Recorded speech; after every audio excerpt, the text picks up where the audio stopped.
सरकार ने जो सबसे घटिया काम किया वो शिक्षा को लेकर काम किया। भाई साहब शिक्षा पे 18% जीएसटी, मतलब क्या, मतलब दिमाग नहीं बनता है आप लोग को। 18% जीएसटी इंटरटेनमेंट के सामानों पर, मेकअप के सामानों पर, ये सब पे, मोबाइल पर 18% जीएसटी है, और आप एजुकेशन पे भी 18% जीएसटी ठोक के रखे हो।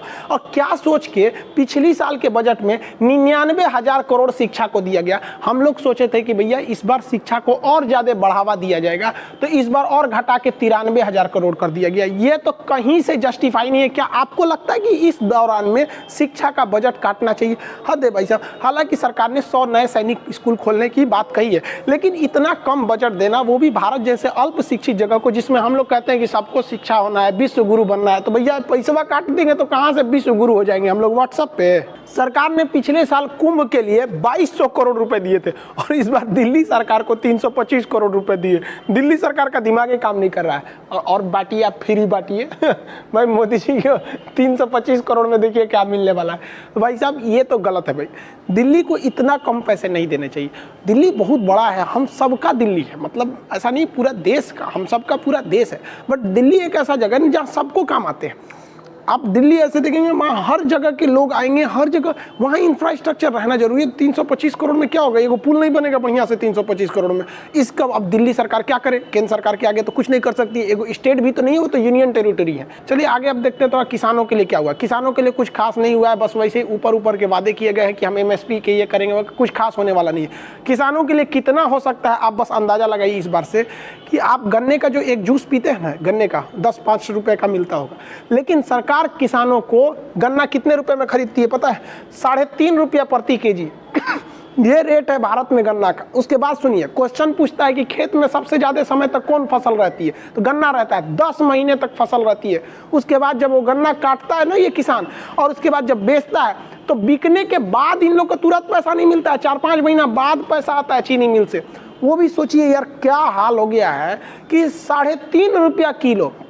लेकिन जनता को ये बात खराब ना लगे, इसलिए इसे अलग ढंग से प्रस्तुत किया जाता है। कहा जाता है कि भाई गन्ने का रेट क्या है, तो भाई 350 रुपये प्रति 100 केजी प्रति क्विंटल मिलेगा। तो भैया बतिया तो बराबर है, दोनों बात तो बराबर है।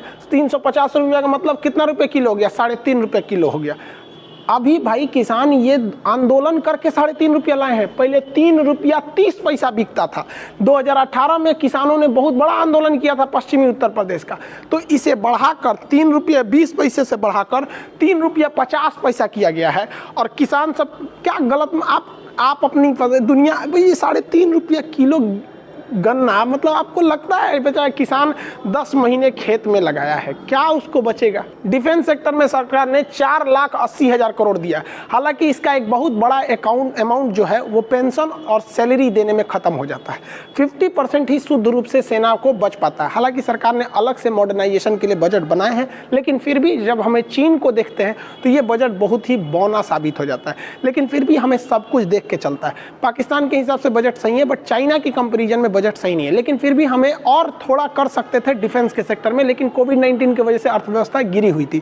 रेलवे के लिए 1,40,000 करोड़ रुपए अलॉट किए गए हैं। हालांकि रेलवे जो है DFCCL जब आ जाएगी तो कुछ प्रॉफिट में आएगी। बजट में चुनाव का खासा ध्यान रखा गया है। केरल, तमिलनाडु, पश्चिम बंगाल और असम के चुनाव को ध्यान में रखते हुए यहाँ के लोगों के लिए लुभावने वादे किए गए हैं। ये परंपरा भारत में 1951 से ही चलती आ रही है। जब चुनाव है तो उधर थोड़ा सा ज्यादा ध्यान दे दो, उस राज्य के मंत्रियों को थोड़ा सा ज्यादा समय दे दो। इस बजट में क्या नहीं किया गया, तो भ्रष्टाचार को रोकने के लिए कोई कदम नहीं बढ़ाए गए हैं।